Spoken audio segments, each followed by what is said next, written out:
Hi guys, কি অবস্থা সবার? তো আমি চলে এসেছি আজকে আমার ড্রাইভিং লাইসেন্স করার জন্য বিআরটিএ অফিসে। এখানে যাওয়ার পরে হচ্ছে যে ফার্স্টে হচ্ছে আমি আমার পেপারসগুলো নেওয়ার জন্য সামনের দিকে চলে গেলাম।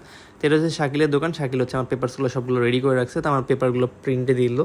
তা শাকিলের দোকানটা হইতেছে একদম বিআরটিএ অফিসের অপোজিটে, একদম সামনাসামনি তার দোকানটা। তো এখানে যাওয়ার পর হচ্ছে সে আমার সব পেপারসগুলো আগে থেকে রেডি করে রাখছিলো। আমি যাওয়ার পর পেপারসগুলো নিয়ে নিলাম। নেওয়ার পর এখন আমি হচ্ছে যে বিআরটিএ অফিসের দিক চলে যাবো। অনেক দিন থেকে আমি ভাবতেছিলাম যে কখন করবো, বাট করে হওয়া উঠছিল না, কারণ আমি অনেক অলস টাইপসের, আমি যে কোনো একটু সিরিয়াস টাইপসের কাজগুলো করতে অনেক লেজিপোনা কাজ করি, যার কারণে অনেক লেট হয়ে যায়। তো যেয়ে দেখতেছি এক গাদা ভিড়, আমি দেখি জাস্ট শকড হয়ে যাচ্ছিলাম। তারপরে কিছুক্ষণ পরে দেখতেছি যে আরও একে একে লোক জমা হইতে এসে। তো আমি ফার্স্টের দিকে যে কয়েকজনই, বাট না, চারিদিকে দেখলে বুঝতে পারবেন সিরিয়াল কত বেশি, আর কিছুক্ষণের মধ্যে অনেকজন হয়ে গেছে। আমি এত আগে আসার পরেও দেখেন আমার পিছনে আবার কতজন হয়েছে আর আমার সামনে কতজন আছে, নাইলেও তো মনে হয় 100 জন হয়ে যাবে। যাই হোক, তো কিছুক্ষণ পরে আমাদের হচ্ছে রাইটিংয়ের একটা এক্সাম নিবে, এমসিকিউ টাইপসের, তার কারণে আমাদেরকে ভিতরে নিয়ে চললো। নিয়ে যাওয়ার পর হচ্ছে সবাই একদম চারিদিকে হচ্ছে যে হতাশ হয়ে বসছিল। একটা টেবিলে 2 জন, কেউ 3জন ছিল। তো আমি ভাবতেছিলাম যে কী না লিখতে দেয়, কারণ আমার কোনো প্রিপারেশান নেওয়া ছিল না। যাই হোক, কোনো মতে এক্সাম শেষ করে বের হলাম। তারপর হচ্ছে এখন হচ্ছে আমাদের হচ্ছে ড্রাইভিং টেস্ট নেবে, তার কারণে সিরিয়ালে সবাই বাইক নিয়ে দাঁড়াই গেছে।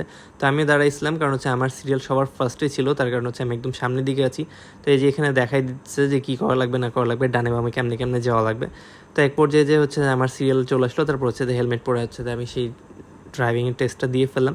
তো আমার এর আগে এটার কোনো অনুভূতি ছিল না, কারণ হচ্ছে এটা আমার ফার্স্ট টাইম ছিল। আর এর আগে আমি কখনো কারোর সাথে আসিও নাই, দেখিও নাই, তার কারণে একেবারেই কিছু জানা ছিল না। তো সবাই সব কিছু দেখতেছিল আর বুঝতেছিল। তো সিরিয়ালে যেহেতু ফার্স্টে আমার, তার কারণে আমি একটু কনফিউজ ছিলাম যে ভুল করে ফেলি নাকি। তো ফার্স্টে হচ্ছে বাইকের টেস্ট হলো, তারপর হচ্ছে যে কারের টেস্ট হলো। তো আমচত্বরের এক্স্যাক্ট একদম পাশেই হচ্ছে যে একটা রেস্টুরেন্ট আছে। তো যেহেতু আমার এখন আপাতত কোনো কাজ নাই, তো আমি সকালে নাস্তা করি নাই, তার কারণে নাস্তা করতে চলে এসেছি। তো আমার লাক কত ভালো দেখেন, এখানে হচ্ছে বসতে না বসতে হচ্ছে আমি গ্লাসটা ভেঙে ফেলছিলাম। তো গ্লাসটা হচ্ছে যে ভেঙে ফেলার পর হচ্ছে সে সিরিয়ালে সবগুলো হচ্ছে টুকরো টুকরো করে নিয়ে যাচ্ছিলো। আমি ভাবছিলাম যে বসলাম আর গ্লাসটা ভেঙে গেল, যাক।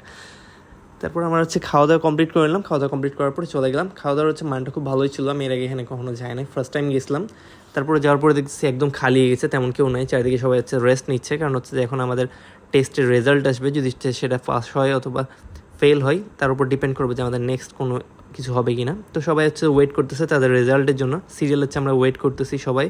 কিছুক্ষণ পরে এসে আমাদেরকে ডেকে নিয়ে গেলো। এখন আমাদের হচ্ছে একটা ভাইবা নিবে, ভাইবা নেওয়ার জন্য হচ্ছে আমরা ভিতরে চলে আসলাম। আসার পর 2:52 বাজতেছিল, সিরিয়াল নিয়ে দাঁড়ায় আছি যে কখন হয় ওয়েট করতে করতে করতে এক পর্যায়ে যে বিরক্ত লাগতে লাগলো। তারপর আমি ভাবলাম যে একটু বাইরের দিকে যাই। বাইরের দিকে যাওয়ার পর অনেকক্ষণ আবার ওয়েট করতেছিলাম, কিন্তু সময় পার হচ্ছিল না। তারপর অনেকক্ষণ পর আবার আমাদেরকে ডেকে পাঠালো। তো এখানে হচ্ছে যে সবাই বলতেছিল যে এখানে যে ধরনের কথাগুলো লেখা আছে এগুলোর উপরেই হচ্ছে কোয়েশ্চেনটা বেশিরভাগ হয় ভাইবার। তো ঠিক 4:07 দিকে হচ্ছে যে আমার সিরিয়াল আসলো। তারপর হচ্ছে যে আমার ভাইবাটা নিল। তো ভিতরের ভিডিওটা নেওয়া হয় নাই, যে এখন বের হয়ে চলে আসলাম। এখন হচ্ছে আমার ফিঙ্গার দেওয়ার টাইম। তো ফিঙ্গার দিতে আসার পর এখানে জানতে পারলাম যে এখানে সার্ভার অনেক বেশি প্রবলেম হইতেছে আজকে হচ্ছে যে ফিঙ্গার নিবে না। যেহেতু আজকে ফিঙ্গার নিবে না, তাহলে ফিঙ্গার নেওয়ার জন্য আগামীকালকে আসা লাগবে। তো আগামীকালকে আসার জন্য হচ্ছে আমি আবার চলে গেলাম। নেক্সট ভিডিওটাতে আমি দেখাই দিব যে ফিঙ্গার দেওয়ার সময় আমি কী করলাম না করলাম। তো নেক্সট ভিডিও আজকের মধ্যে আপনারা পেয়ে যাবেন ইনশাল্লাহ। তো আমাদের ভিডিও যদি আপনাদের ভালো লেগে থাকে তাহলে অবশ্যই লাইক কমেন্ট শেয়ার করবেন, আর বেশি বেশি শেয়ার করে ফেলবেন। আর আমার এটা হইতেছে বাসা রোড, আর এই রোডের সিনটা আমার অনেক বেশি ভালো লাগে, যার কারণে আমি এই জায়গার ভিডিওটা বেশি বেশি আপলোড দিই। যাই হোক, আসার সময় হচ্ছে যে আমার সানগ্লাসটা ভেঙে গেছিলো, তো হচ্ছে যে একটু মজা করছিলাম এটা নিয়ে। আমার খুব পছন্দের একটা সানগ্লাস ছিল, এটা আমার বউ আমাকে গিফট করছিল, তার কারণ হচ্ছে কান্না পাচ্ছে যে যাওয়ার পরে আমার বউ আমাকে বকা দিবে, কারণ এই সানগ্লাসটা আমার বউ আমাকে অনেকবার কিনে দিয়েছে, বাট বারবার শুধু আমার একটা না একটা হচ্ছে যে গ্লাসের সাইড কর্নারটা ভেঙে যায়। তো যাই হোক, আমার ভিডিওগুলো ভালো লাগলে থাকলে সাথে থাকবেন। আল্লাহ হাফেজ।